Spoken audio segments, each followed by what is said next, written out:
Good afternoon, ladies and gentlemen. Welcome. You guys are here, ladies and germs, for day 13 of Teen Drivers Education, the Hernandez Driveway. We are almost done. We got today, tomorrow, and the next day.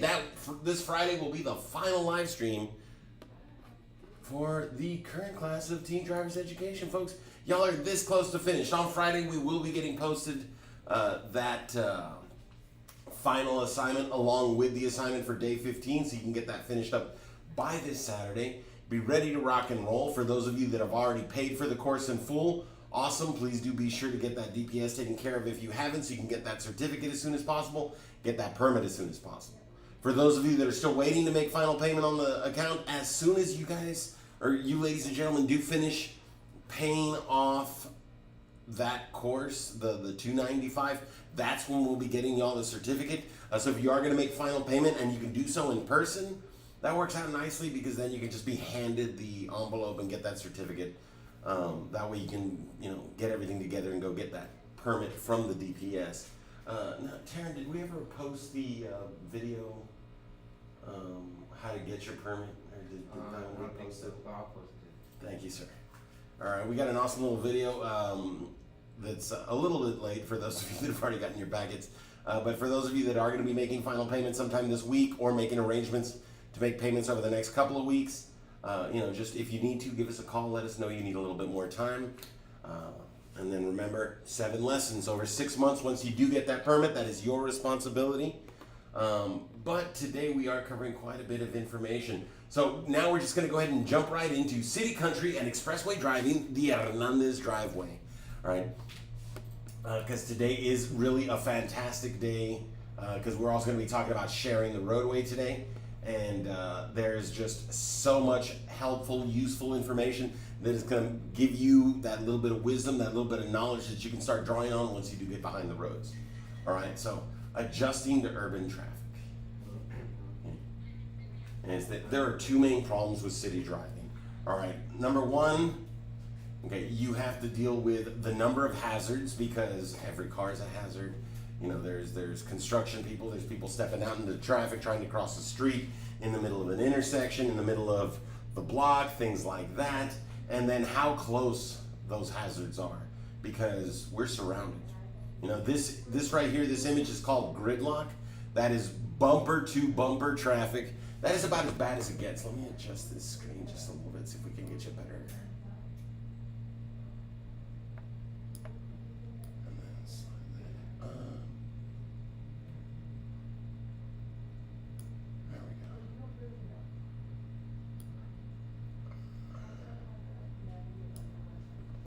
Okay, there we go. Sorry about that. All right, and then traffic density and and then traffic density is the number of vehicles you meet per mile on the roadway, and it's the highest in the city because of traffic like this. That bumper to bumper, everyone's going, people are coming in the opposite direction real close to us, just the next lane over, stuff like that. Okay, so driving in urban traffic is dangerous. Well, how do we drive safely? Well, we use IPDE. We're constantly scanning, looking. We're using that Smith system to get the big picture, see what's happening all around us. We're looking for problems well down the road as well as the ones right ahead of us. And then we're also using zone control system, paying attention to where we have openings in our zones, right? Because if we need to move, we need to find that opening and move into it. And unfortunately, when traffic's this close together, those openings don't stay open for long. So we need to be constantly paying attention, find the opportunities, get that signal on, communicate with the other drivers, and then move our vehicle into those open zones. All right, now managing the time and space around your vehicle inside the city is critical, right? It is the only way to stay safe. Okay? So that means we have to be paying attention. Okay. Now, the book says every 3 seconds, but how many seconds should you have, or the book says 3 seconds, but how many seconds should you have between you, your car, and the car in front of you? All right, inexperienced drivers want to add 1 to 2 seconds to their following distance for the simple reason that that gives you an extra 2 seconds to ponder, an extra 2 seconds to think, an extra 2 seconds to recognize the situation happening and begin to respond to it. All right, because y'all need to be reactive. You need to wait for something to happen and then react to it. So that extra time is giving you time for that to develop to the point where you can recognize the issue and then still be able to employ IPDE and respond safely. You know, identify the problem that's already happening, predicting what's going to happen if you don't do something to adjust, deciding the best thing for you to do, and then getting it done, right? Those couple seconds are critical, okay? And not giving them to yourselves is, you know, just dangerous. I mean, there's nothing else to call it, right? Right? Now, because that extra time allows you to have plenty of time to react no matter what the situation ahead is like. Okay? What types of areas should you expect cars to stop suddenly in? Well, intersections, because that's where most trouble lies, right? High pedestrian traffic areas, shopping areas, downtown, like if you've ever been to like downtown McAllen, or like on the market days that they have out on this end of the valley, you know, things like that.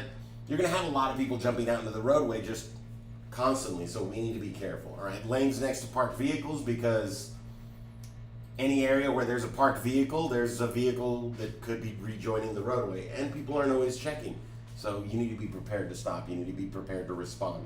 All right, business driveways with high volume traffic, that H-E-B, the Stripes, the Walmart, the Target, the Spirit Halloween, since we're approaching October. You know, places like that, we're going to have lots of people jumping in and out of those exits, those entrances, and joining the roadway or deciding they want to go in there. So we need to be prepared to stop in those situations as well. All right, because what's the most dangerous part of the roadway? Hands down, intersections. Whether you are a person, a bicycle, a motorcycle, a vehicle, a kid on a skateboard or some rollerblades, doesn't matter. Intersections are where the most danger lies, right? Because anywhere the two paths cross, there's an opportunity for someone to make the wrong decision. Oh, I'm not going to stop. I'm in a hurry. I don't see any traffic coming. Goes through, gets hit by another car because they didn't really look, because they failed to stop at a stop sign that was there for a reason, right? Now, tailgaters, the people that do drive too closely. We've already mentioned that you can't brake check them. You can't just slam on the brakes in an attempt to punish them for their poor driving because, well, you're not protecting them from their poor decision, and the law says we have to, all right? And doing so risks your life, theirs, and that of the other motorists sharing the roadway with you. So we're not allowed to do that. So how do we handle them? Well, the reason they're so dangerous is if you have to stop quickly, they can hit you from behind, right? And that's like if there's an actual emergency up ahead of you, you're trying to hit the brakes to avoid an accident, and you get into another accident. All right, how do we manage them? Well, if someone's driving too close, increase the following distance by at least 4 seconds. Not to at least 4 seconds. Increase it by at least 4 seconds. Okay. Why? Because under no circumstances can you brake quickly no matter what's happening on the road ahead of you. I mean, there could be like 32-year-olds running across the street, and if you're being tailgated, you can't just slam on the brakes and everything's going to be all right, because what's going to happen is you're going to hit the brakes, car behind you is going to hit you, and now you're both going to be out of control. Your brakes aren't going to be doing anything effective anymore, and then 2-year-olds are going to take it. All right? So we need to make sure that we open up by at least 4 seconds. Give yourself like double, triple the distance that you had before, because you're going to need to slow down slowly in the event of an emergency. You're going to need to take your time so that the vehicle behind you can respond. First, we take our foot off the accelerator. They realize, hey, this vehicle's slowing down. Once they start to drop back a little bit, then we start to use the brake so that they have the space they need to recognize we're employing the brake. And then once they're already like pulling back because they're actually braking, then we start braking aggressively. But that whole process takes extra seconds. And if you don't have those extra seconds of space, you're going to wind up in 2 collisions. Sandwiched. Because under no circumstances can you brake quickly no matter what's happening on the road ahead. All right? Now, yeah, basically you want to add the distance they should have had between you and them to the distance you have between you and the vehicle ahead of you. Okay? Now, managing space in urban traffic, look ahead while staying back.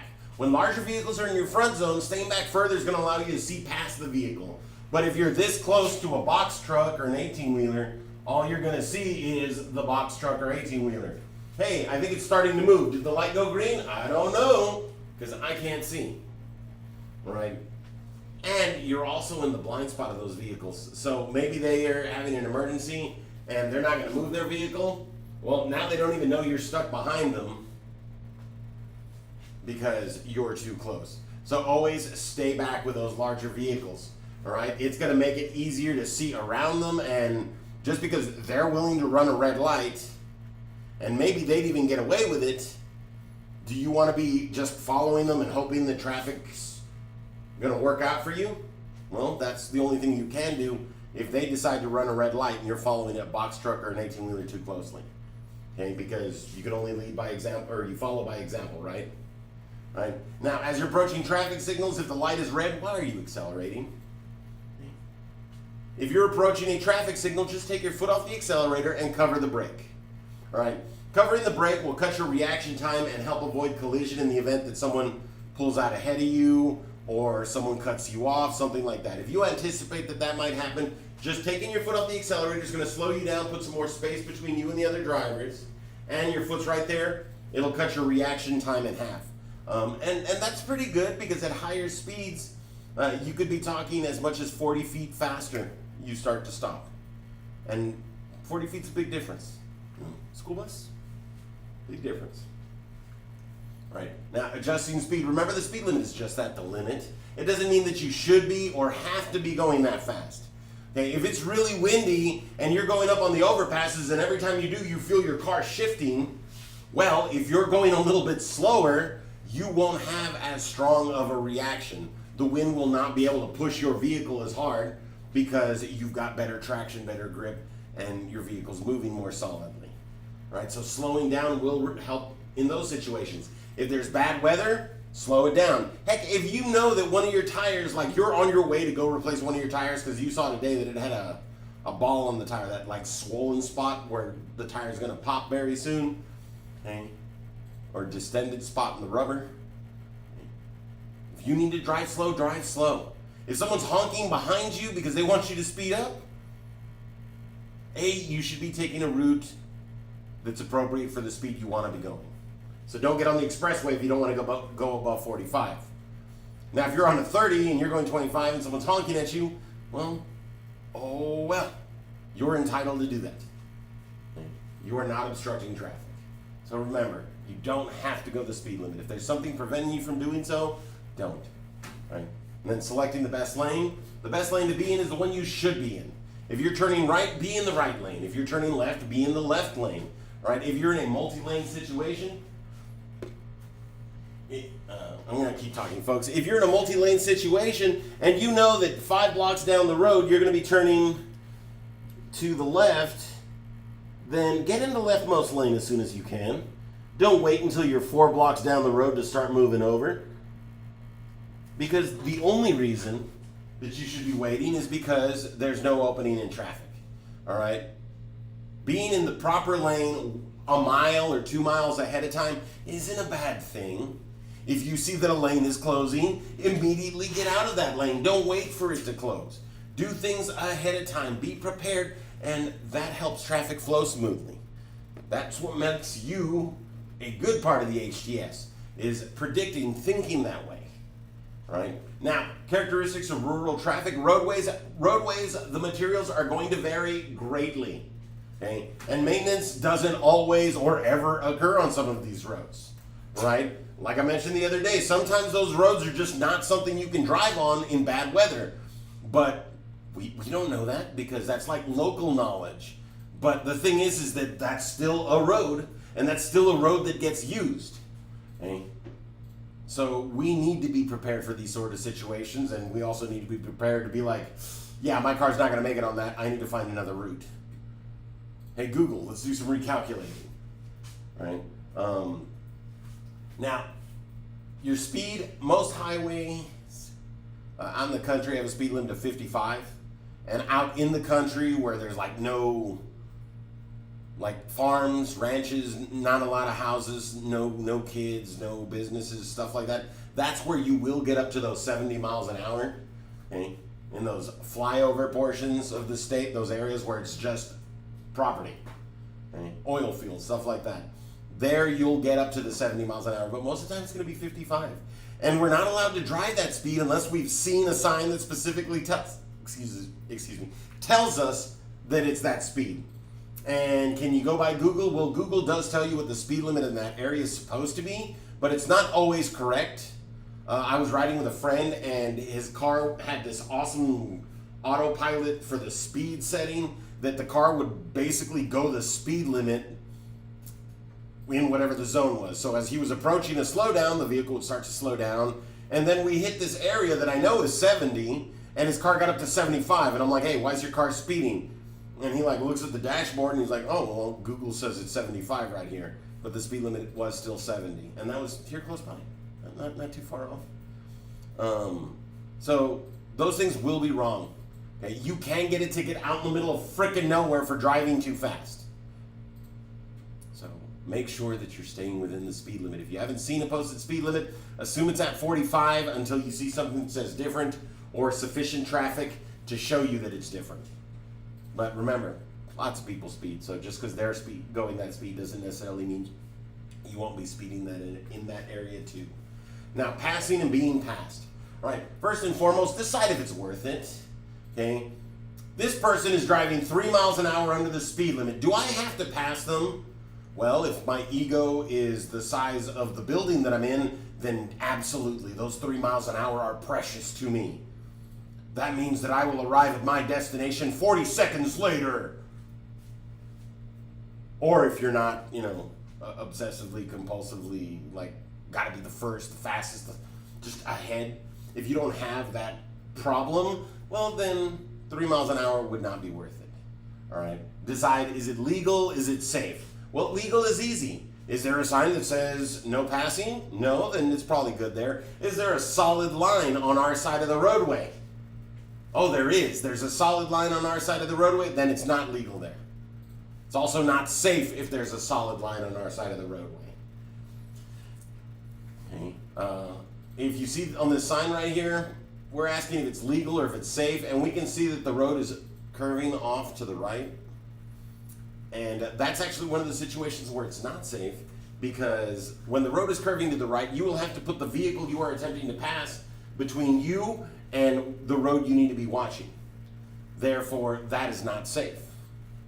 Right? Now, after you verify it's clear, you should be able to go 10 miles an hour faster than the car you are passing without exceeding the speed limit. Okay?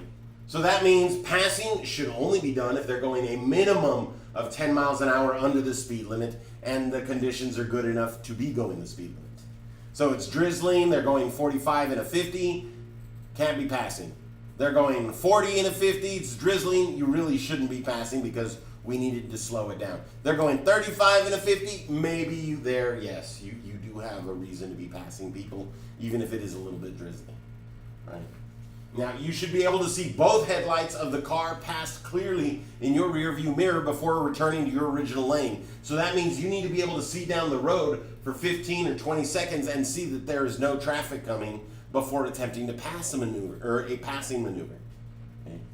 Now, if you are being passed, instead of making it take longer and risking them getting in a collision and them trying to swerve back into your lane while still next to you and colliding with you, well, we slow down and let them pass, right? Remember, when you drive with an ego, when you drive with that frame of thought that I have to be first, I have to be ahead, well, you're not really saving much, maybe a second, maybe one whole second, but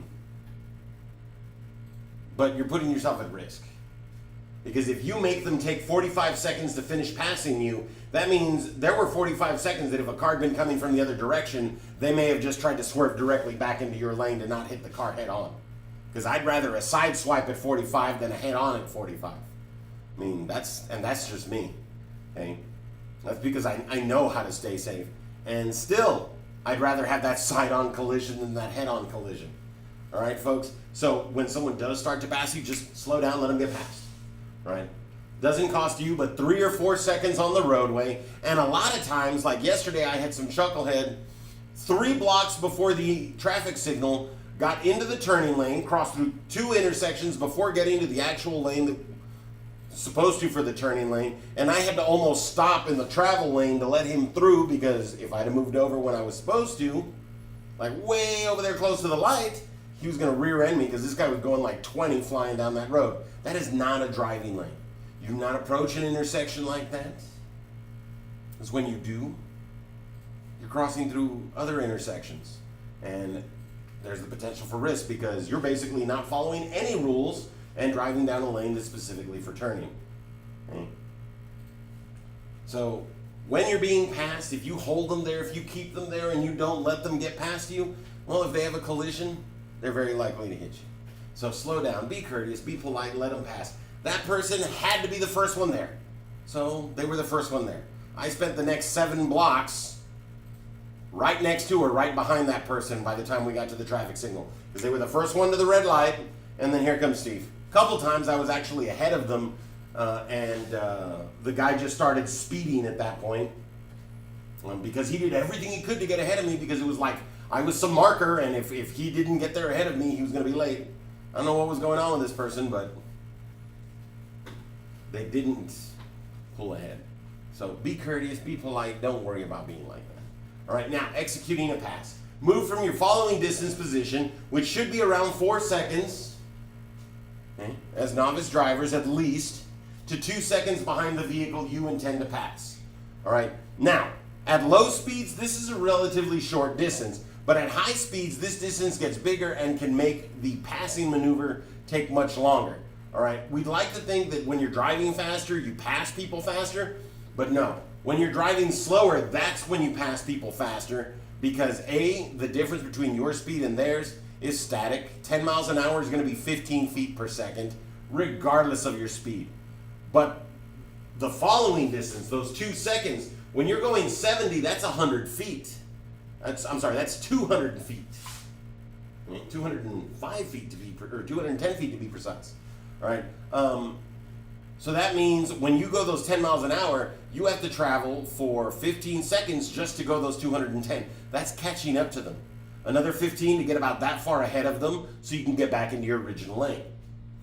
When they're going 20 and you're going 30, well, those 2 seconds behind at 20 miles an hour is only 60 feet. So you make up those 60 feet in just 4 seconds. So passing at slower speeds does happen faster. At higher speeds, it gets more dicey. It takes much longer. This is why we need to be careful and sure that it's worth and safe, and we need to be able to see far down that road.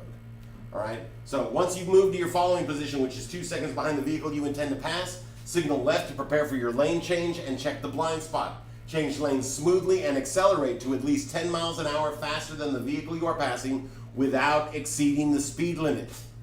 You can't go faster than the speed limit when you're passing a car. So if you can't go 10 miles an hour faster than them without speeding, you shouldn't be passing. All right, if your front zone is clear, continue to accelerate to the proper speed. That means that there's no car oncoming ahead of you on the roadway. Then you continue to speed up and start your passing maneuver. If you see a car at that point, move back into your lane. Not safe to pass at the moment. Now, maintain your speed until you can see at least one of the headlights in the inside rear view mirror of the vehicle you are passing. Okay? Now, once you can see at least one of their headlights, turn on your signal, do an over-the-shoulder blind spot check, and change lanes. Smoothly, just like you do the rest of the time. Don't jerk into the lane, just drift into the lane, turn off your signal once you're fully in the lane and control, and keep your speed. Because the whole reason to pass them was because you wanted that speed. If you then slow back down to 20 miles an hour, you pass them sheerly to be ahead of them in line, and that's not going to save you any time, folks. Don't waste your time. Don't risk your safety and well-being on that. Now, these 4 are all no passing situations. When you're going through a 2-lane underpass, you do not have room to escape should you encounter another car in there, so never attempt to pass, and this is starting on the left, never attempt to pass a vehicle if you're going on a 2-lane underpass. We don't have these down here in the valley, but they are all over the place in the rest of the United States. All right? Can't do it there, all right? Because there's nowhere to go, and if a car's coming, all you're going to do is collide. No way to avoid it, nowhere to escape to, no open zone to move to. Never attempt to pass another vehicle as you are approaching a highway intersection, right? Even if you don't have the stop and they do, doesn't matter, because they can make a legal right-hand turn, or they could be turning right just like this vehicle is right here, and that's legal and fine, but because you're attempting to pass that close to the intersection, you're now going to be responsible for that collision. So never attempt to pass a vehicle when you are within 100 feet of an intersection, right? If you're passing someone and you see an intersection's coming up, slow down, move back behind them, don't try to finish up in the intersection. Okay. No passing situation. You see right there, that road is curving to the right. It's got the double solid yellow line indicating that it is a no passing situation. But as you can see, if the yellow car wants to see that silver car, well, that other silver car, the one they're attempting to pass, is blocking a little bit of their ability to see. All right, and if they attempt to continue that, that's going to result in a collision that could involve all 3 vehicles. All right, and then that last one, if you can't figure out what that is because my big head's in the way,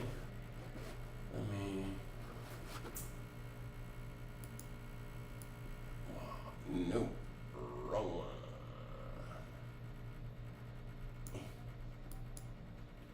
There we go.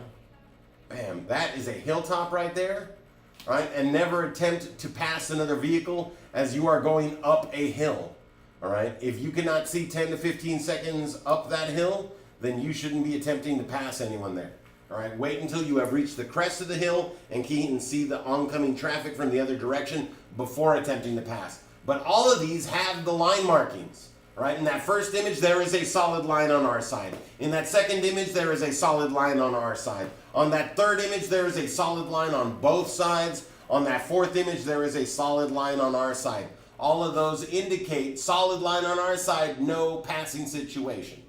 Right? So please bear that in mind, folks. Now, rural situations you might encounter, slow-moving vehicles. And they aren't traveling faster than 25 miles an hour because they can't. All right? Any vehicle that is not able to maintain the speed above 25 miles an hour is required to have this symbol.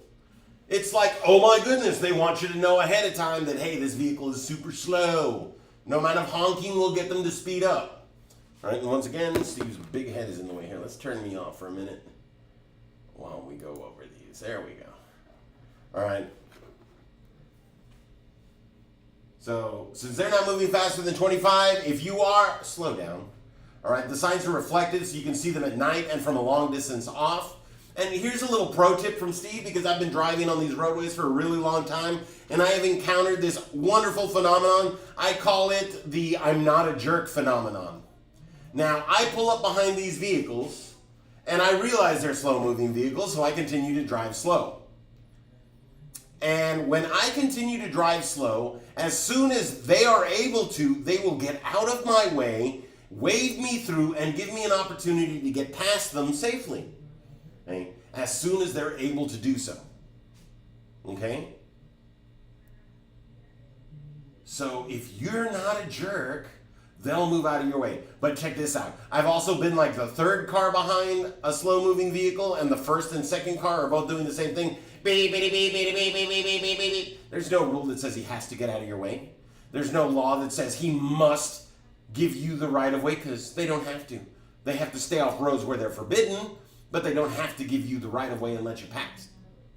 So you act like a jerk, they'll act like a jerk, and you get to drive at 25 miles an hour for longer. I had an Amish dude, or a Mennonite, I think he was an Amish guy though. I had an Amish guy take his team of horses off the main roadway and onto the shoulder. Now, it was a little muddy. My car would have definitely lost control. His horses seemed to handle a little bit of mud all right. And he waved me through. I rolled open my window and said, thank you, you're welcome, English, because that's what they call everybody that's not Amish. All right? And that was really cool. And I went to town. And then 40 minutes later, I saw him there in town, and I asked him, why'd you let me pass? He's like, well, most English honk at me when I'm in their way. You didn't. So I moved out of your way. I was like, but your wagon could have slid. Could have, but it didn't. Have a good day, English. And he walked off and kept doing his stuff. And he was just being nice because I wasn't being rude. Happens. Now, animals. Animals often do not give warning. That doesn't mean the deer's going to shoot you, going to hit you up in your DMs. Hey, I'm about to jump in front of your car. Please don't hit me. No, don't give warning means they'll just come sprinting, running, jumping, leaping, bounding out of tall grass, tree cover, around a hill, around a bend, around a big rock. We just will not see them until, bam, they're in the roadway. Okay, that's what it means. Animals often do not give warning. All right, so we always have to be looking. If you see a sign that says, that's got a picture of a deer or a moose or a turkey or a pig or any animal, it's indicating that you are driving through a game trail. That's where the animals do cross.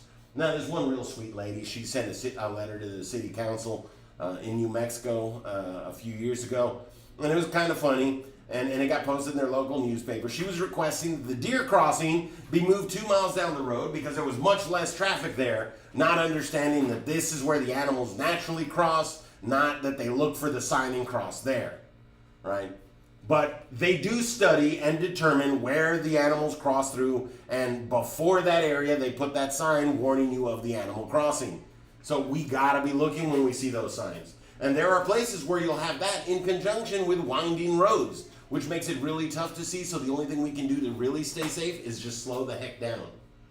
All right, road speed limit's 45, but driving so is gonna result in hitting a deer. You slow down to 30 because it's gonna be safe. Okay? Because some animals will just total your car and then walk away from the accident like, punk, and that's like moose, elk, right? The big deer, the big ruminants. Let's see. What else? All right, now, rural signs you may encounter. Yes, all of these look funny. All right, But they are real signs, legitimate signs, all right? We use over 500 different warning signs in the United States, so you're going to run into different stuff. Now, I've seen a falling cow sign, and I thought it was real funny until I drove around the corner and I saw the result of a cow that had fallen. You know, 80% of a cow here on the shoulder of the road, the other 20% partially up a cliff wall, partially onto the roadway itself. All right? It happens. You know, farmers have pasture land that's up on the edge of a cliff. Snake scares a cow. Cow commits suicide to get away from the snake. All right? I thought it was hilarious for about 3 seconds, though, and then I thought it was disgusting because it was just splattered cow. Call the police department. Like, hey, there's a splattered cow over here. Yeah, we already got 3 calls. We're good. Someone's on their way. Thank you. California has those wonderful little signs right there. You see that little car that looks like it's driving off a cliff? That's exactly what that sign's warning you. It's warning you that there's a severe drop-off, and if you go off-road, you're going to go into the ocean. Now, why would they build roads like that? Because they have really beautiful views. The lanes are kind of wide. As long as you drive them at the proper speed limit on a nice day, there is zero worry. And they're gorgeous. I mean, you just look out and see the ocean. It's an amazing view. So they have roads like that, but that also creates the hazard, and so they got the signs warning you about it. All right, that next one, moose versus car. Moose wins. Like 50% of the time, the moose is just going to walk away. Like 10% of the time, the moose is going to get angry that you hit it, and it's going to stay there and demolish your car a little bit more before it takes off. Right? Pro tip, never honk at the moose. All right? Moose! They honk at each other, and that's their version of come at me, bro. Well, you honk your car at them. If they think that's like, you know, some foreign come at me, bro, they're going to do just that. And moose versus 18-wheeler is one of the funniest things that I've ever seen, because a guy honks at the moose thinking his 18-wheeler was going to be fine, and then that moose just ripped everything that was to be ripped off that vehicle. Disabled it because the radiator came off quite nicely with a little hook. Right? Don't honk at the moose, and that sign is letting you know that the moose are going to be crossing there. Keep an eye out for them. And they're also kind of stupid because they will stand in the roadway and wait for you to hit them. All right? And then correctional facility area, do not pick up hitchhikers. That one always gives me a chuckle, but it's legitimate advice. Picking up hitchhikers is illegal in the state of Texas for a couple real solid reasons. And if you pick up a hitchhiker in this area, you have a much higher likelihood of one of those reasons being fulfilled, and you shouldn't have done that. Okay? It's dangerous, and escaped convicts, well, they can only hitchhike. They don't come with cars. All right? Now, it's important to make sure you're constantly looking for such signs, but we respond the same way to all of them. We slow down a little bit, and we pay attention. We make sure everything's good and safe. All right. Now, the advantages of expressways: cross traffic is eliminated on expressways. There are no more intersections. All right. Expressways have a median or barrier between opposing lanes or traffic, so you don't have to worry about a car just crossing the double yellow line and an oncoming or head-on collision. Right. Pedestrians, non-motorized vehicles, and slow-moving vehicles are not permitted on most expressways. Most. Once in a while, you're going to have a slow-moving vehicle on an expressway, though, because they're doing things like cutting the grass.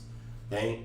They try to do that during convenient hours, but sometimes it does wind up affecting you, especially if you drive at night. Okay? Just pay attention. Be careful. But most of the time, they're not on there. All right? They're not going to be on there just for schnitz and giggles. Okay? And then the expressway signs are designed to help drivers anticipate conditions well ahead. It's going to let you know how far to your exit. You'll be warned a mile before your exit. You'll be able to see how far you are from cities. When you need gas, there's the signs for that. I mean, it's really just beneficially and informationally leaning towards being helpful to the drivers. Okay? The United States has done a great job making the roadways friendly, right? It's us drivers that turn them into war zones, right? Now, entering an expressway. This kind of entering an expressway is the kind where 2 lanes become 1 and therefore is a little bit more dangerous, right? The only thing you have to do that's different on this one than you do the one where you have your own little lane until you decide to change lanes onto the expressway is look. Look and look. Keep your eyes on traffic and make sure everything's going to be fine when you merge. That's the only thing you need to do different. But here's some steps for you. Okay, because now is the time to use your accelerator. Okay, you should be signaling while still in the acceleration lane. The signal does not go off until you are in control in the lane you intend to be in. Intend to be in. Okay? Should you be going slower or faster than the traffic you're merging with? Neither. You need to be looking and checking and matching their speed. Okay, why do we match their speed? Because if you're going slower than them, they could hit you from behind. If you're going faster than them, you could hit them from behind. So match their speed and you'll be able to merge gently and carefully into the flow of traffic. Now, exiting an expressway. Right? Now, this one here, this example does have its own lane for exiting, so this is the safer kind. All right? So you should maintain your speed until you reach the deceleration lane. That's that lane that heads towards the exit ramp. Okay? And even still, when you're in the deceleration lane, be careful because the other drivers may not slow down as much as you. Try to start slowing down dramatically when you hit that little white V, saying you can no longer be exiting because now you are on the exit itself. Once you're completely off the expressway and in the deceleration lane, you can start to slow down safely. All right, my recommendation is wait till you get to the end of the deceleration lane, right before the exit ramp. That's when we should be making those moderate changes in speed. Okay. Not until, because the other traffic is all still coming at the speed limit and you don't want someone getting in behind you and crash. Okay. Yeah, you don't want to slow down too early or else you run the risk of other drivers hitting you from behind. So wait for it. Now, this is actually one of my favorite things about all the driver's ed that we teach, because this is going to help you dramatically with understanding the roadways. All right? And it's going to let you be a little bit better navigator for yourself with this quick lesson. So check this out. There's one road that will take you from San Antonio all the way to Los Angeles. All right? There's another that will take you from New York to San Francisco. That's one side of the country all the way to the other. Okay? Expressways that travel east and west are even numbered. Okay? Expressways that travel north and south are odd numbers. That's why we have like 69, 281, 83, because those odd numbers are leaving the valley. They're going straight up. Okay? They're heading north or south. You know, they're exit roads. They're roads you can take to leave the country. Okay? And then mile markers. Okay, mile markers tell you where you are in the state in relation to the westmost or southernmost point of the state. All right. So if you're traveling north, your mile markers are going to be going up. If you're traveling south, they'll be going down. If you're traveling east, they'll be going up. If you're traveling west, they'll be going down. Okay?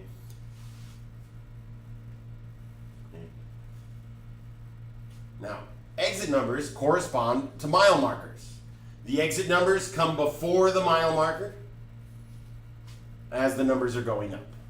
All right? So if there's one exit before mile marker 1, then that exit is going to be exit 1. Since there are 2 exits within mile marker 2, it's going to be exit 2A and 2B. And then we've got 3 exits between 3 and 4, so it's going to be 4A, 4B, and 4C. Right? Now, let's say you're approaching mile marker 147. Okay, 147. Okay. Now, the mile markers have been counting down, and you are on Expressway 2. Right? So we said even runs in one direction, odd runs in the other.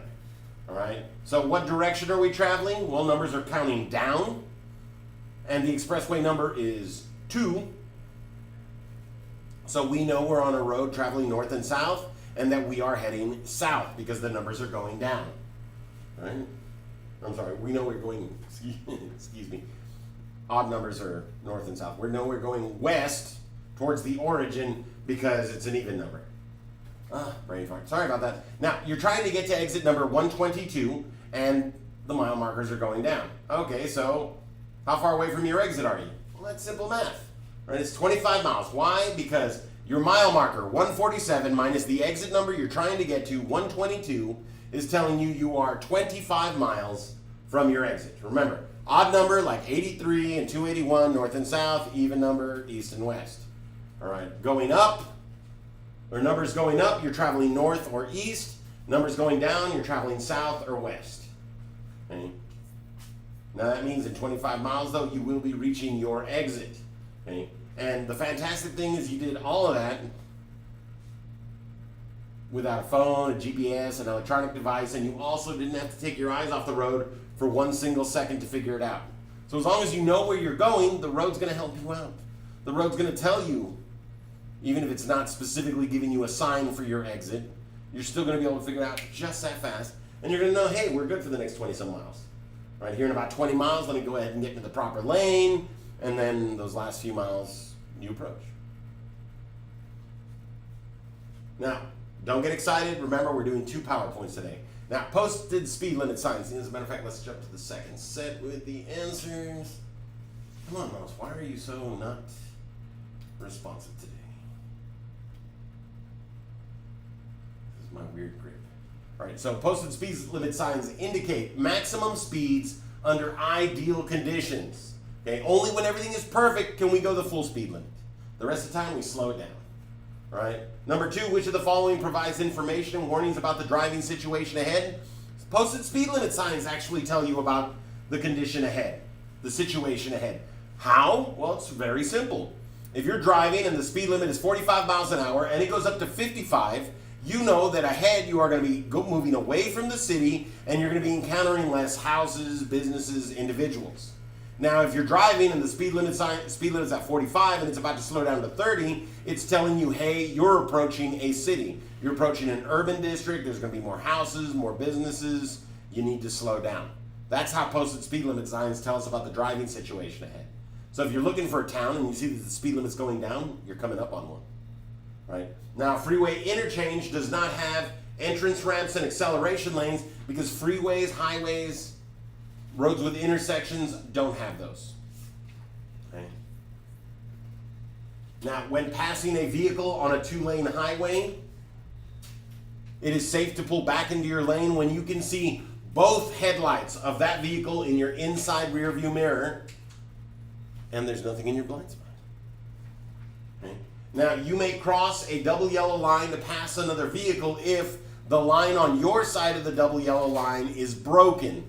If the line on your side is solid, there's no passing in that area. If it's broken, open gate, you may pass through there. Okay?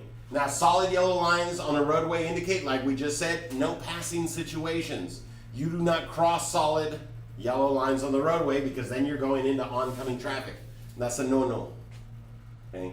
Now, you're driving at the posted speed limit. Most of the other vehicles are driving 70 miles an hour or faster. You may legally drive no faster than 65. Okay. Oh, no problem. That is quite all right. Just as long as you're paying attention. We just like the names to be able to see, who is making it to class. Thank you for letting me know. I hope that was a recent post. All right, now intersections and sharing the roadway. And this is actually where we're going to be getting a lot of useful information about sharing the roadway with different kinds of vehicles and what's expected of us at intersections. All right. So what clues identify there's an intersection ahead? Well, you'll see street signs or street lights. You may see roadway markings. You can see crossing traffic. Okay, vehicles parked on the cross street. If you see cars parked perpendicular to the road that you're driving on, chances are they're parked on the side of the road. All right.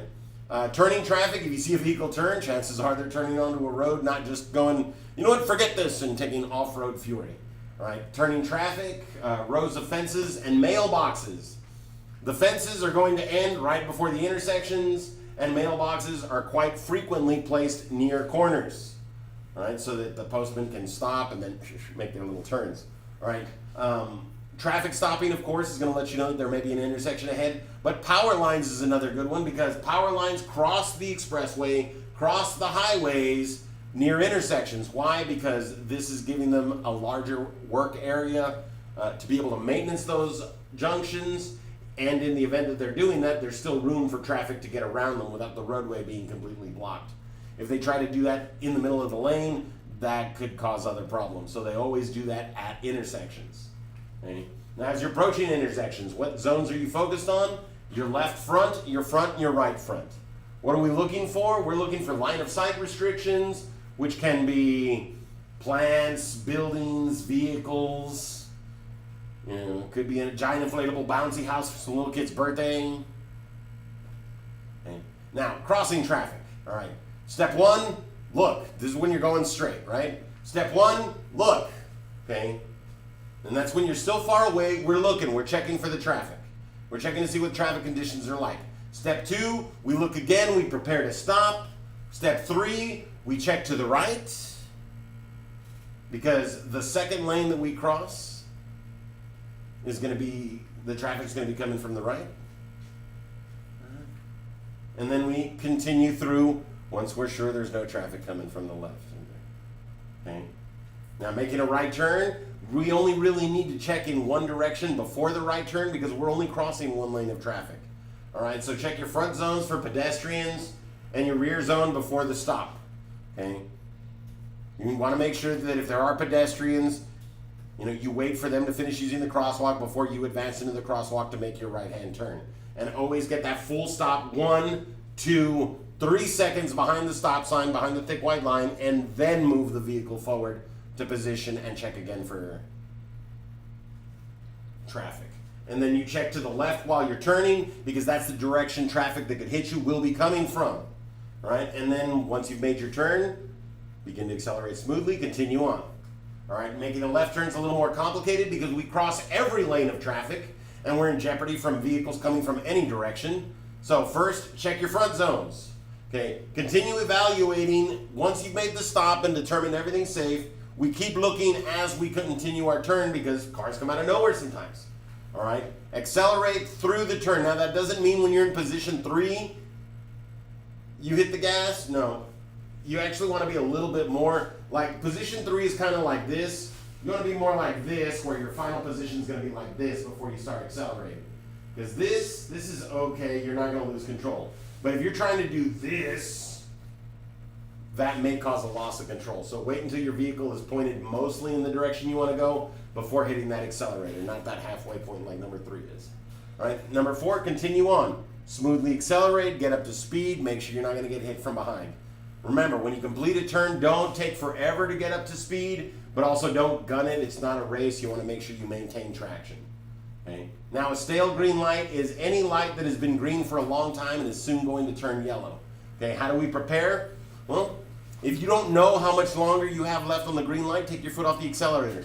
Yes, this does mean that your likelihood of missing the green light is going to be longer, but the 30 seconds of time that you lose waiting for the next green light is definitely worth getting rid of so that you can keep the rest of your life, right?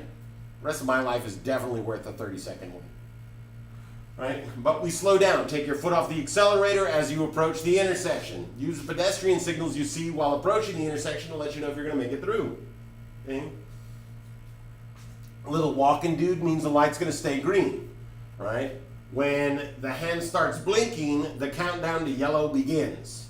Once the hand goes solid, the light turns yellow. And now, if you are in that point of no return, if you are already inside that solid white line for the turning lane that's in that last little bit of the intersection, you'll be able to make it completely through the intersection before the light changes to red. If you are outside that line, you will have all the room you need to come to a complete and safe stop and stop for the red light, right? Because then it goes red, right? Now, on the pedestrian signal with timers, well, it's letting you know exactly when the light's going to change to yellow, and then it's yellow for approximately 2 to 3 seconds, depending on the intersection. Okay, folks? So if you're not inside that point of no return, take the opportunity to slow down and stop. With our foot off the accelerator, it's going to be easier because we're going to be going lower than the speed limit, so it'll be much easier to stop. Okay? If you're going significantly lower than the speed limit and right at the end of it, you'll still have plenty of room to stop. Okay, folks? Now, not all intersections have those timers, but many do, and when they do, it's telling you exactly how much time you have left. All right, if you see 6 seconds, just be ready to stop. If you see that you've still got like 18 seconds and you're already pretty close, then yeah, you know you're going to make it through. Okay? But don't try to like rob the light. Never race the light, because if the light does change unexpectedly on you, going too fast means it's going to take you longer to stop, and even if you try to stop, you may not stop safely. Okay. Now, a delayed green light is a light that indicates that one side of an intersection has a green light for a lot longer time than the other side. Okay. I've been at these, and I was there for 15 minutes at a red light, and I was like, damn, is this thing broken, or is this a delayed green? What's going on? And then it finally changed, and I was like, went through. If you do not want to wait at a delayed green light, you are not allowed to just run the red light. These are your options. A, you wait, you stop, and just chill, and when the light eventually turns green, 15 to 20 to 30 minutes later, you may go. Why is it like this? Because there's lots of traffic on the one road, but the road that you're on has almost none. But people with poor judgment have tried to get across that road while there's traffic coming, and they've gotten turned into chunky salsa, and so now they have to have a delayed green light there to prevent people from making that bad choice. Right? So your options are wait, or make the right, go down the roadway, pull a U-turn, or turn around at a business, and then come back and then make another right. Okay? You can make 2 legal right-hand turns. That may be faster, or it may take longer than waiting. Couldn't tell you, because you never know how much time is left before that light changes. Right? You never know. Right? Especially late at night, they could be on timers, and it could be like once an hour that it lets vehicles through. Okay? Those are your only 2 options. You either wait, or you make a legal right, get turned around, make another legal right to get back onto that road. That's it. Those are your choices. Running that red light is not an option, because you can still get a ticket. Would never change to green. Well, that's the whole point of a delayed green light, is that light very rarely changes to green, only when necessary, and sometimes it's just by timer, doesn't even realize your vehicle is there, and you just have to wait for the next time cycle that is going to let you go through. Okay? Now, what is the right of way? The right of way is the privilege of immediate use of the roadway. Now, what does that mean? Anytime 2 paths cross, vehicle or pedestrian, someone has the privilege of going first. All right, so right of way, well, there's a few ways, right? At stop signs, we want to yield to pedestrians in or near the crosswalk and all traffic on the through street. This is for 2-way stops. Okay? Now, yield at a fresh green light to all pedestrians still in the crosswalk and all vehicles still in the intersection. Once everyone is out of your way, pedestrians, bicycles, vehicles, everything, then you may go. Not until. If there's still a vehicle stuck in the intersection, you wait until they're unstuck. Okay? Now, yield coming from an alley, driveway, or private roadway to pedestrians before reaching the sidewalk and all vehicles on the street itself. All right, what does that mean? That means if there's someone attempting to use a crosswalk or attempting to cross there, we have to let all the people walking go first, and then we have to let all the traffic go, and only when it's safe for us to do what we're going to do, a right turn or a left turn, then can we do it. If it's not safe, we just keep waiting until it is. Okay? Now, yield at all yield signs to all pedestrians in or near crosswalks, all other vehicles on the cross street. Same thing. Okay? If you come from a private alley, your own driveway, a business driveway, whatever, there's no signage there, you stop and you wait for it to be clear. If you come to a yield sign, you stop and wait for it to be clear. Nothing changes. All right? Different situations, same response. Wait for everything to be clear because we want to be safe. Okay? Now, yield to emergency vehicles. Once you hear them, if you see that they're going to use an intersection, whether it's before or after you, yield to them. Slow down and stop. You stopping will stop the traffic behind you, which will allow the vehicle to get through without getting into a crash. All right? So once you hear it, once you see it, if there isn't enough room to keep driving slower and letting them pass you quickly, then pull over and stop. Wait for them. Let them get through. All right. Now, yield when turning left at any intersection to all pedestrians in your turn path. That means pedestrians walking in front of you or walking in front of the lane you want to get into, and all oncoming vehicles that are close enough to hit you. Right? Once it's safe, you're not going to hit any people and you're not going to get hit by any cars. No worries. Take your turn. Okay? Yield at 4-way stops to all pedestrians in or near crosswalks, because the meatbags always get to go. You know, we're squishy. So, you know, if you don't have a car wrapped around you, you get to go first. All right?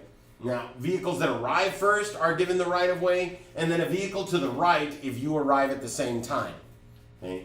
If you can't tell who arrived first, then assume you arrived at the same time and yield the right of way to the right.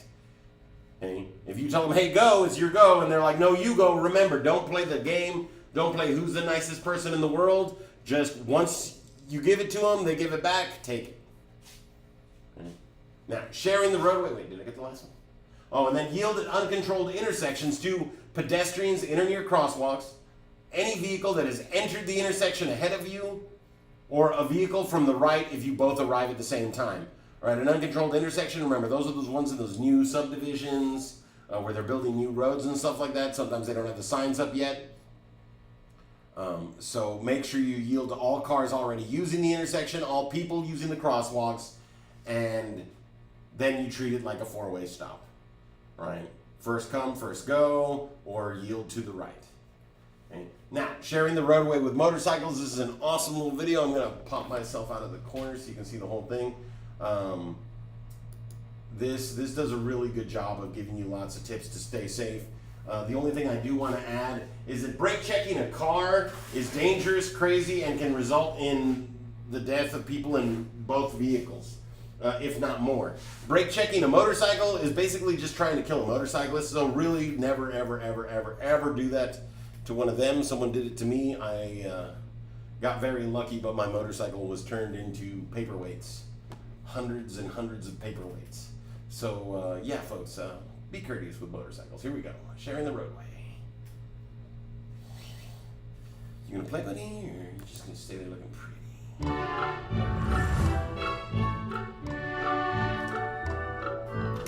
In order to determine the correct following distance behind a motorcycle, you take the distance, you multiply it times 2, you divide it by 4, and add a hypotenuse of a right triangle. Correct following distance isn't rocket science. It's good common sense.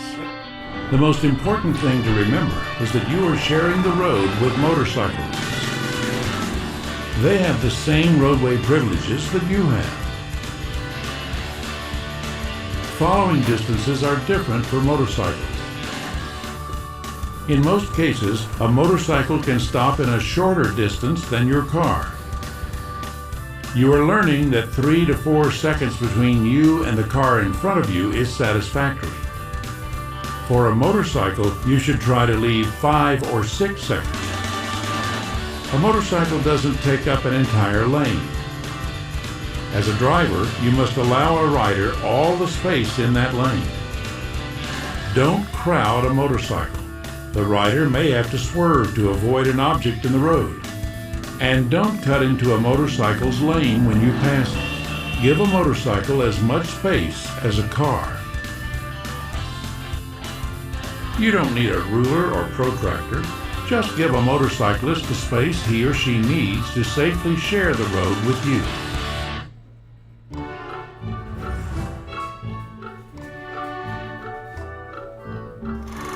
One can calculate the proper left turn on ordinary graph paper.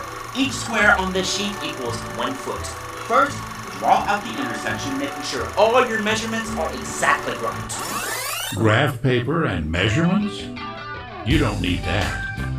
You just need a few extra seconds before beginning your left turn.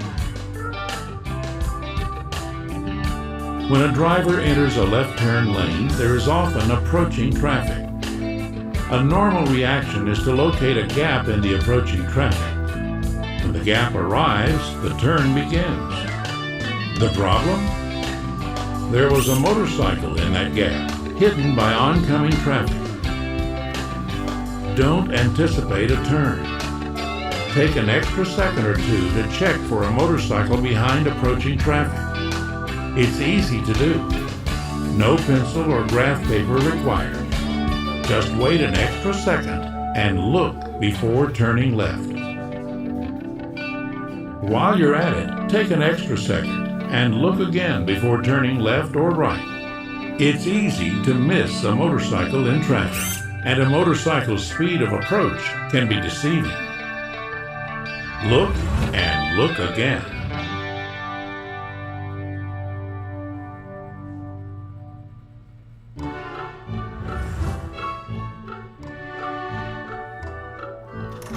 I invented these new X-ray glasses that let you see all around you, not just straight ahead. Oh, didn't see that coming. Motorcycles are hard to see. Add the blind spot that most automobiles and trucks have, and the task becomes harder. You can't trust your mirrors exclusively. You have to turn your head and look through the side windows. That's why your head swivels. If you don't make a habit of checking your blind spot, one of these days there will be a motorcycle in it. Look and then look again. It's a good driving habit to develop. Sharing the road with motorcycles isn't rocket science. We've all got a right to be on the road together.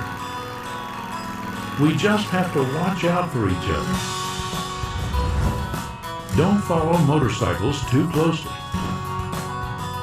Wait an extra second or two to make sure the roadway is clear before turning left or right.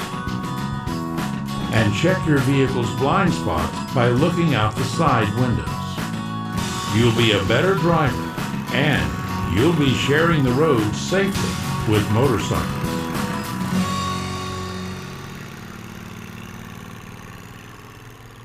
And really, just taking that extra second or two to make sure that there isn't another vehicle or a motorcycle in that spot behind the other vehicle that you're waiting to turn behind is paramount. I mean, it's just the best and easiest way to avoid a collision. Because when we anticipate a turn, when we're there getting ready to turn, even if we haven't checked to see if everything's 100% clear yet, that's when we run into a little bit of risk. All right, so don't do so. Always make sure it's super clear. Don't just assume it's going to be. All right, now, sharing the roadway with trucks. This is an awesome video. Travis is a little weird, but so am I, so I can't really complain. But yeah, it's just they've got a real truck driver, a guy that's done a lot of long freight hauling there, and they're just going to show you, some common mistakes and some things that you need to keep in mind when you are sharing the roadway with trucks. The only thing that I'm going to say before this video, because of course I have a difference of opinion on everything, because it's Steve, and I'm an opinionated guy, right? The only thing I want to say is the choice to choose to get ahead of an 18-wheeler as you're approaching an exit is one of those choices about time, all right? And the very maneuver of getting around them, passing them, and then getting back in front of them, and then getting into the exit lane, realistically is putting your vehicle in a little bit more jeopardy, putting yourself in a little bit more jeopardy to gain 1 or 2 seconds of time. Maybe, let's call it 10 seconds of time. Not worth it, folks, all right? You're not going to get there significantly faster. It is always easier to slow down and be behind a vehicle than it is to attempt to speed up and get ahead of it, because it is. All right, so sharing the roadway with trucks, folks. Here we go.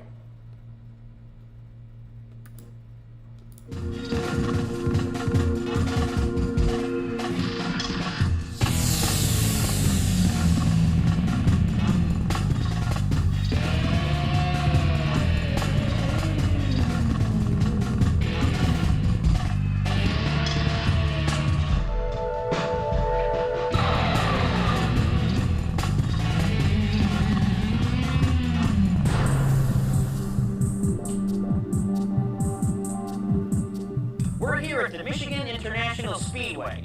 This place is huge. It has a grandstand capacity of 136,000 people. That doesn't include the fans in the infield, the racing teams, or the people that run the place. The track is over 2 miles long, and some of the best racers in the world drive here, including NASCAR and kart teams. But we're not here to race today. We're here to learn how to share the road with big trucks. And believe it or not, this is one of the safest places to teach you. While we're used to thinking of race car drivers as professional drivers, I'd like to introduce you to another kind of professional driver. This is Dave Gulak. Dave is a professional truck driver who's going to be helping us out today by driving our tractor trailer. Now, Dave doesn't drive a truck around a track like this at 200 miles per hour, but he is a trained professional just like the guys who race here. Dave, what does it take to be a professional truck driver? Well, it takes a lot of training and a lot of experience, Curtis, not to mention a special license. I've been driving for 18 years and logged over 1 million miles without being responsible for a crash. And I have a family at home that thinks that's a pretty special thing. If there's something I can do out here to help other drivers get home to their families, that's great. That's a lot of miles, Dave. How does that happen? Well, you have to be informed, alert, and follow some of the same basic rules as other drivers I'm sharing the road with, making some adjustments for the type of vehicle I'm driving. It's not a car, and people driving around me need to understand the differences. Well, that's what we're here to learn about today. Now, let's meet our driver education students that are going to be with us while we learn about sharing the road with large trucks. We have Christine, Clarence, and Teresa. Any questions? Yeah, can we check out the truck? Sure. Nice ride. Why don't you tell us about it? Sure. This is a Kenworth W900. Has a Detroit diesel engine which puts out 450 horsepower. It's capable of pulling 80,000 pounds. It weighs 25,000 pounds with the full-size trailer. Up here on the panel, you have all your critical information about how the vehicle is operating. You have your engine speed, your road speed, your axle temperature, your air pressure thrust. And down here, you have your 13-speed shifter, which takes us through all the gears we need to move that kind of weight over different grades. You got your radio and your tape player, your CB radio, and your seat belts. I always buckle up in my truck, in my car, and so do my passengers. Back here you have your sleeper cab, and out here you have all the mirrors we need to keep visual contact on all the traffic around us. That's a lot of mirrors. That is a lot of mirrors. And truck drivers need them to see what's going on around them. Now let's go outside and learn about blind spots and no zones where truck drivers can't see you. What you're seeing here is a truck in 3 lanes of traffic with cars in front, on both sides, and behind. Now from here, we can see the truck and the cars. From inside the truck, we can see all the cars. Hey Dave, can you see any cars?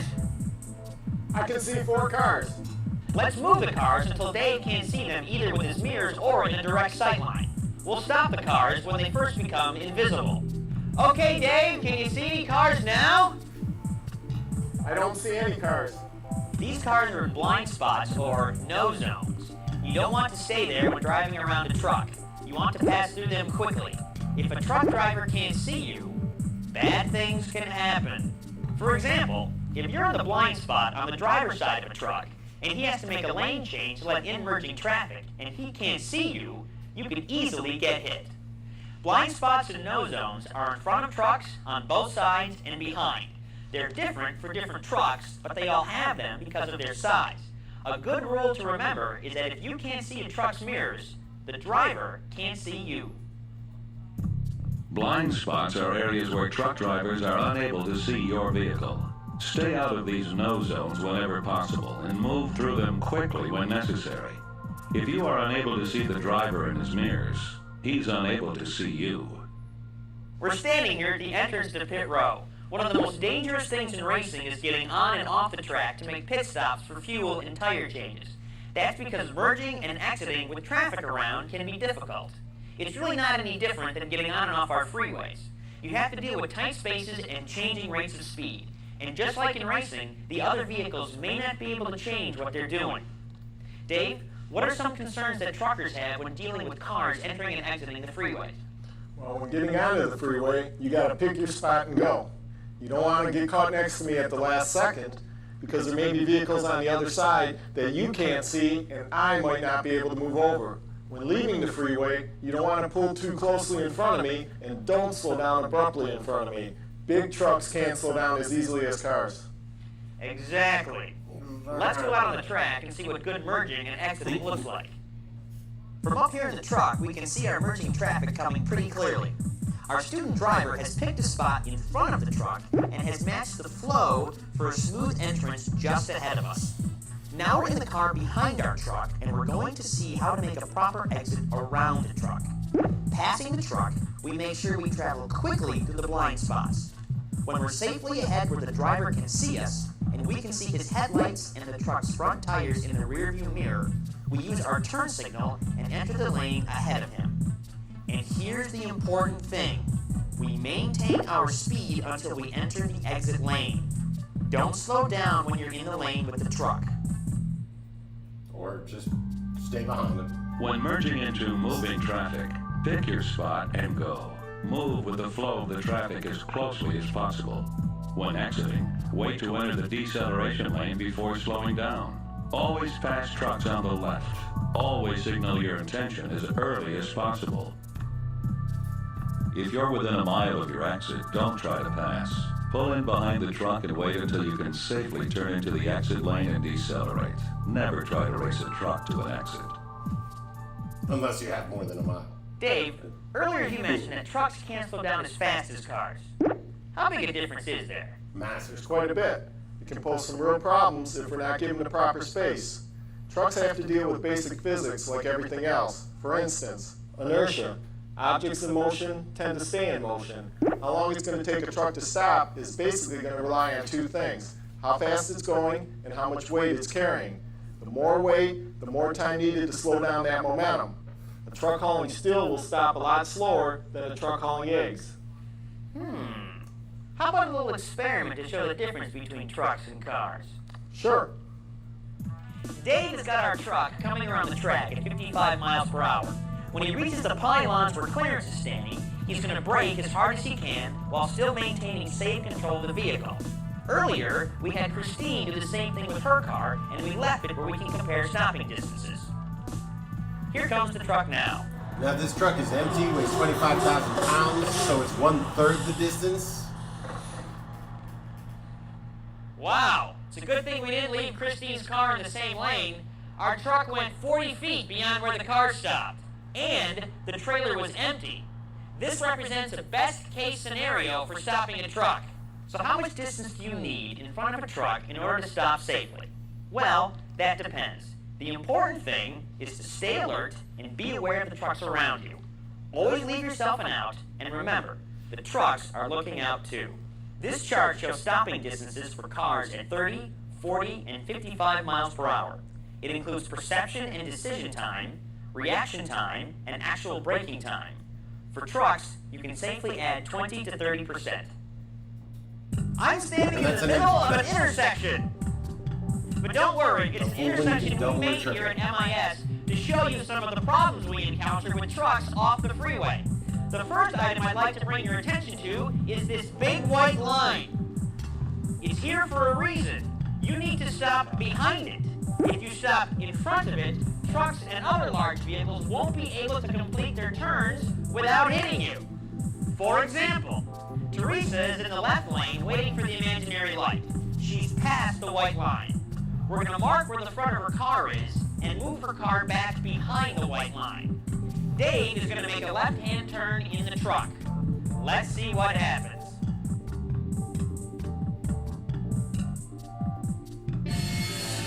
Oh no! It's a good thing Teresa moved her car behind the white line, or she'd be doing some explaining to the parents. At a busy intersection, you might not be able to move your car. Then you've got a big mess.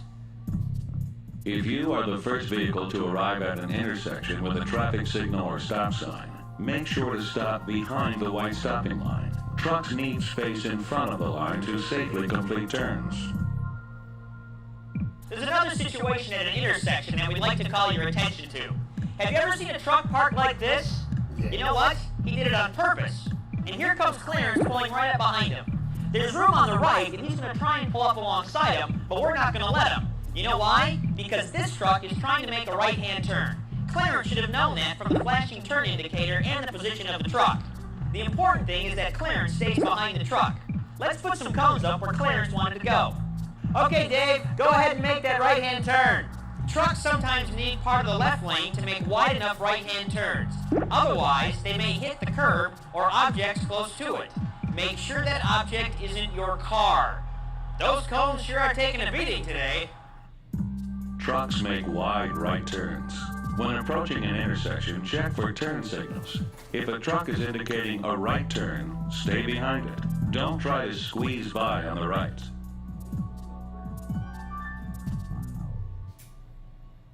All the things we've talked about today are important elements to sharing the road with big trucks. They'll all help you be a safer driver and get you home in one piece. And they all have one thing in common. They require that you pay attention.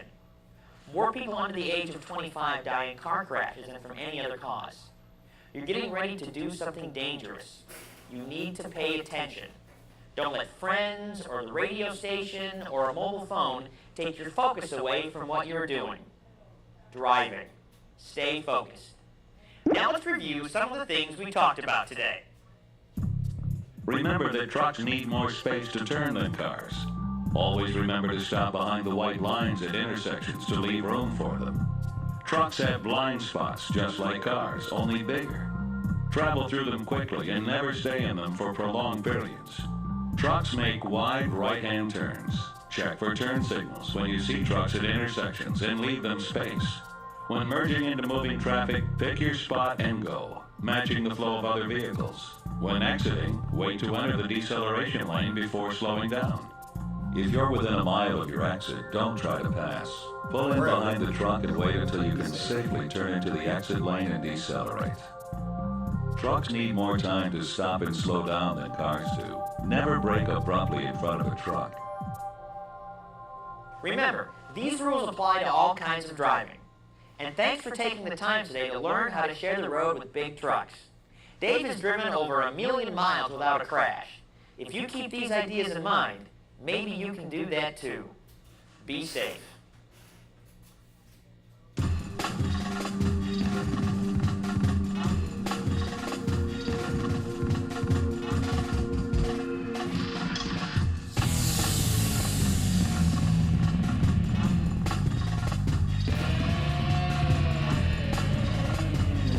Now, just to reiterate, folks, when you're choosing to go around an 18-wheeler, only do so because you still have a few miles to go for your exit, and it is driving slower, or it's throwing rocks.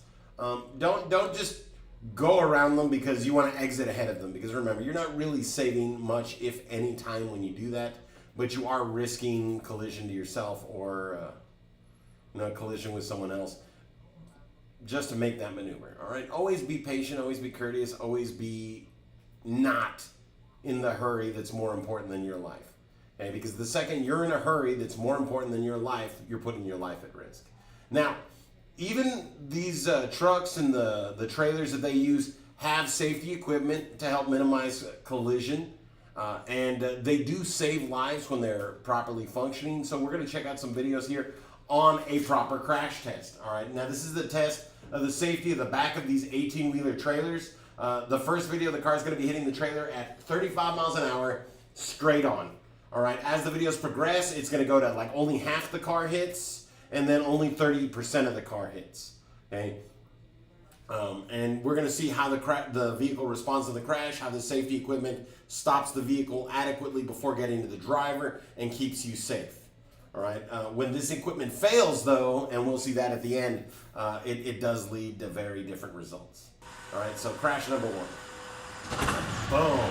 We see that right there. The back of the trailer stops the vehicle before the driver's compartment gets to it, and so the driver is still okay. I mean, they just crashed. Their body's not going to be happy about that, but the driver was protected by the safety gear on the vehicle and on the 18-wheeler, and so that Malibu stopped, and the driver just experienced the force of the crash. Okay, not anything worse than that. Right? New vehicles, the engine is designed to drop in the event of collision. That also acts kind of like a brake, and it'll like press down on the ground and add a little more stopping force.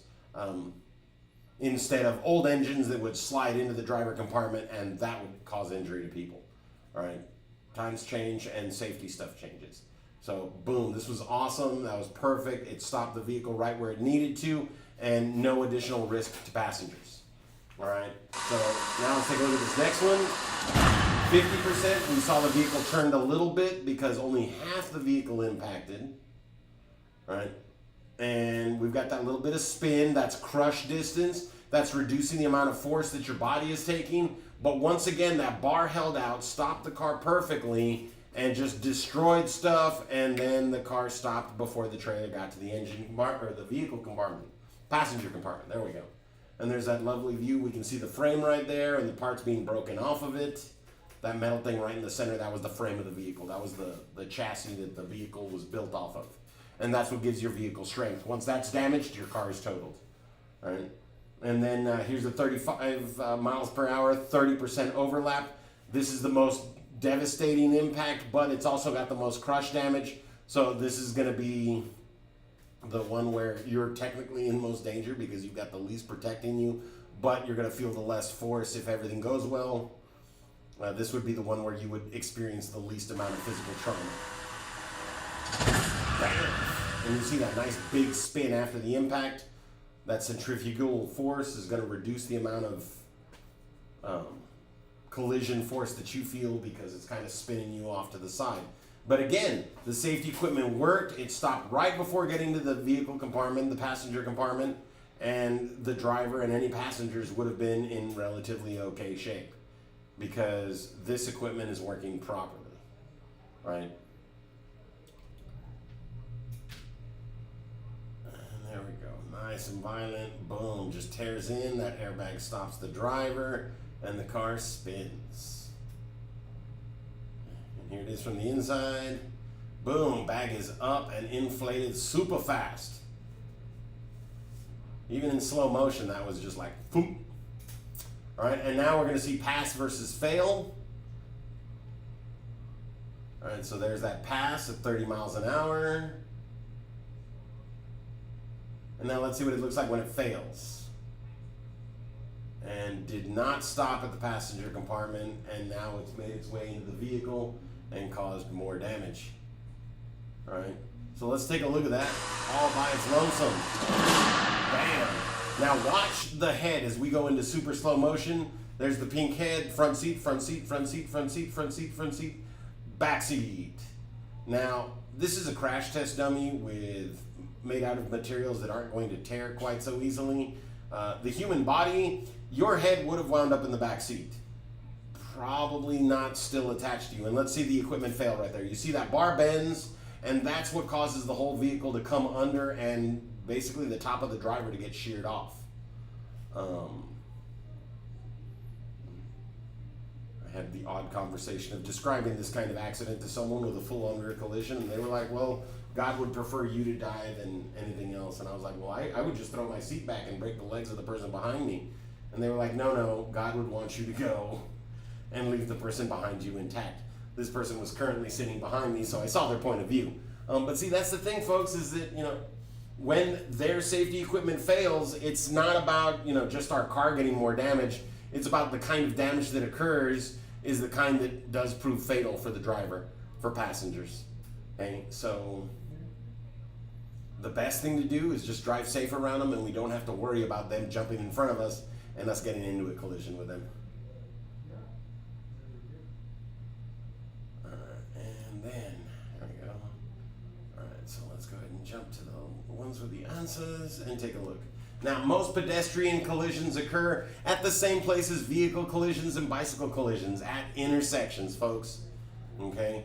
And then number 2, you are driving on a city street and have a green light. A pedestrian begins to cross the street ahead of you. What do? Well, even if you have a green light, we still stop because it's a pedestrian. Car versus meat bag, car wins every time. Car might get totaled, but meat bag will be dead.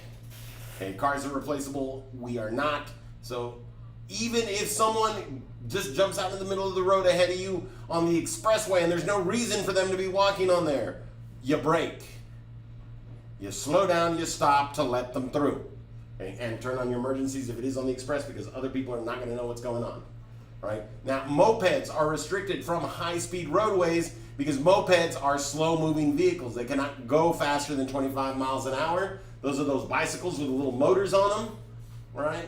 So, if you like to use one of those, places like Austin and San Antonio have lanes specifically for that kind of vehicle, but high-speed roadways, you can't use those. They just can't go fast enough to stay safe. Right? Most states require that when a school bus is stopped to load or unload passengers on a two-way street, drivers should slow down and prepare to stop. If you arrive at the school bus and it is still loading or unloading kids, then you do stop. Right? But all that you're required to do by most states is slow down and prepare to stop. You only have to stop if they're still loading or unloading when you get there. Right? Now, the 2 motorcyclists are riding in an offset position. They certainly look cool, but that's not why they're doing it. they're doing is that they have room to maneuver within their lane without crashing into one another, right? Because motorcycles are traveling at very fast speeds, and they need to avoid hazards even more than vehicles do cars do because they've only got those two wheels. They've got to maintain their stability, right? So they can't ride right next to each other because then they have nowhere to go in the event they need to maneuver. So they ride staggered like that, all right? Let's see here. Now, to avoid traffic reducing conditions, motorcycle and scooter riders change your lane position. You'll go to the outside of a curve, which is going to be a longer distance to travel, and they'll slow down. But it's all about that change in lane position. The slow down is just for extra safety because that's me. I'm about safety. But you change lane position. The closer you are into the curve, the tighter it is, the more likely you are to lose control. The further you out, the slower it is, the least likely you are to lose control. Right? Number 7, you are the driver of the yellow car. You are in the largest no-zone area. That 18-wheeler has no idea you're there. Right? Do not stay chilling in that spot. All right? When it comes to 18-wheelers, the best thing to do is remember what those little signs on the back of the trailer says. If you can't see me, I can't see you.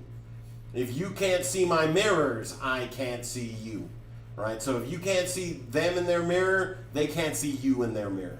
Don't stay in these spots. This is what the Smith system means by be seen or make sure that you are seen. Do not be the invisible driver. Do not drive in a blind spot. It's dangerous because that gray car behind you could drop back a little bit and this 18-wheeler is like, sweet, I need to take this exit, and they start moving over because they don't know you're there.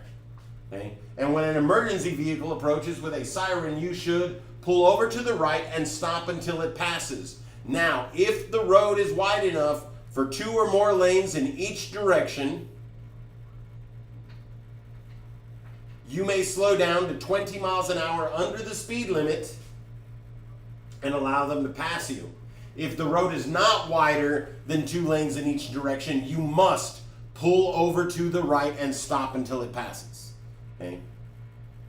Those are the 2 rules. If it's big enough for 2 or more lanes in each direction, sweet. We can slow down, move to the right, let them pass us, right? If it's not that big, then we need to stop to the right and let them pass, right? And that's the end of today's presentation. Now, time for any questions, issues, or concerns, anything y'all may need to know. Remember, folks, this is the last few days of class, so if you've got questions, please hit us up now because we are not going to have a ton of time after this. All right, now let's see. We got our first one already. When I finish the classes, do you take the final exam online on Saturday, or when do you need to make an appointment for the DPS exam? Okay, so the DPS exam, can you check for that one on the list, please? The DPS exam, as long as you've completed days 1 through 5, we should have already sent you the DPS exam. You won't have to take that again. If you've already passed the one that we sent y'all via email, you're good to go. Okay? You don't have to do that again. Now, the last class is going to be on Friday, and we'll post the final assignment that day as well, the day 16 final exam, right? Y'all just have to take the test. Take the final exam. That's it, all right? Don't worry about pass-fail, because by the time you get there, y'all are going to recognize that, hey, we have learned a ton of stuff. I know most of this stuff already, because that's what it is. That's what listening to Steve for 15 days does to you, is it fills your brain with knowledge about driving, and then you just need to make sure that you apply it when you're out on the roadways. All right, so you will be able to do the final exam online. We're going to post it just like we have all the other assignments, with the exception of the DPS test. You don't have to retake the DPS test. If you've already passed it, you're good to go. Let's see here.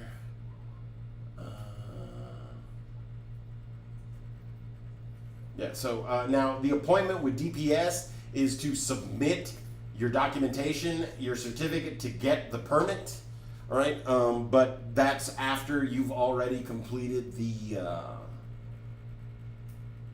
DPS exam and paid for the course in full. That's when we give you the certificate. You then get the other stuff together, and that's when you'll need to make an appointment with DPS. Not until, let's see here, but the DPS test, it was resent to your email, so please look for that too. Let's see here. Any other questions? Anything else? All right, let me do my outro, and then I'm going to go ahead and just pop over to our website. No, yes, you still have to take the final exam, but you don't have to retake the DPS exam once you pass it. Day 5 is the Day 5 DPS review. That's not an exam. We did that assignment together. The DPS exam is that 220 question thing on your, or that was sent to your email. It's 20 questions on rules, 20 questions on signs. You pass that exam, pay for the course in full, we get you the certificate, you turn that in to get your permit. The final exam is the Day 16 assignment. The only reason there's no live stream to go with it is a massive number of questions, and it will take you approximately 2 hours to complete. That's what you're required for each class. So the last assignment is the last class day. All right, but that needs to be completed by Saturday, folks. We will be posting the Day 15 and the Day 16 assignment final exam on Friday. So you'll have to take care of both of them that day, or you can take care of the one for Friday on Friday, the one for the Saturday on Saturday. You can take care of both on Saturday. If they're not done by Monday, that's when we're going to start calling parents and being like, hey, your student is missing these following assignments. They need to get these done before we can generate the certificate and final payments due, yada, yada, yada. All right, let's see here. So let me jump back over her.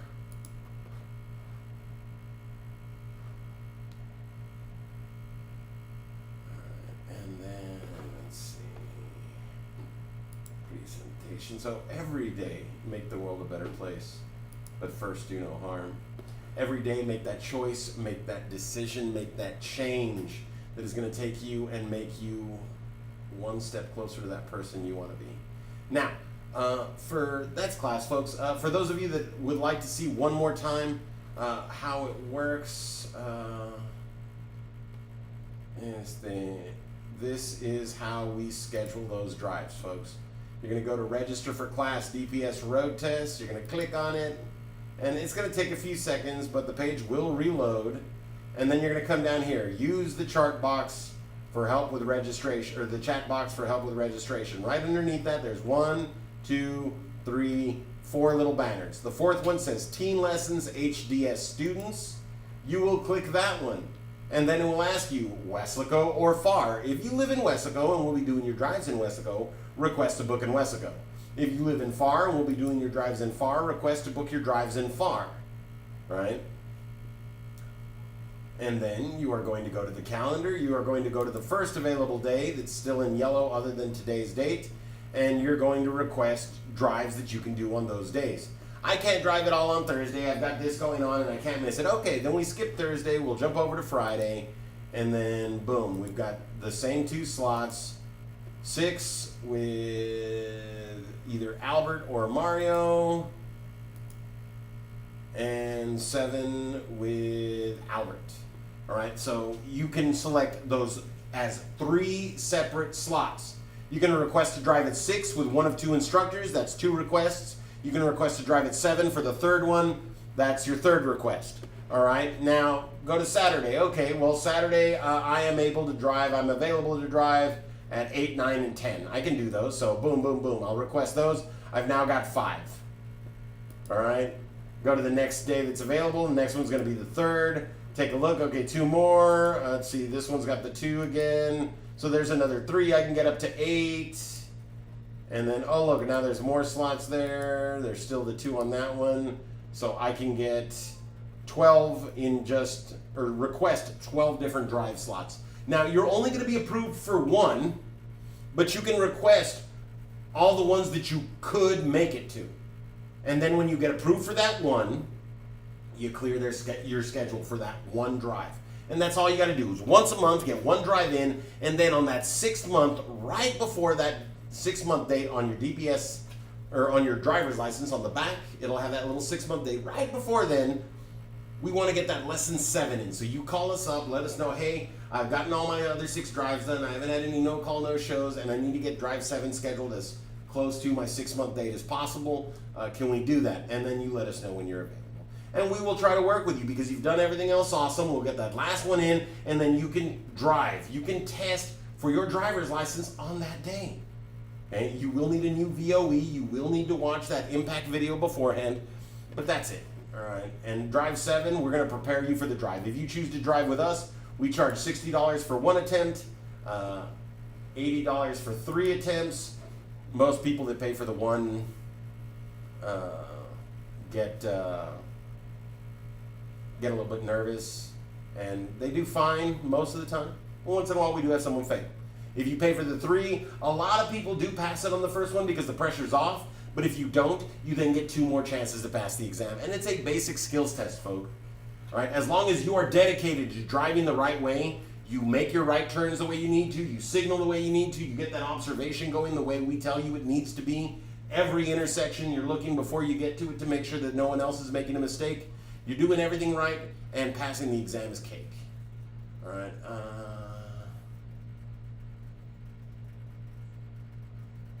Yeah. All right, now I'm not seeing any other questions on here.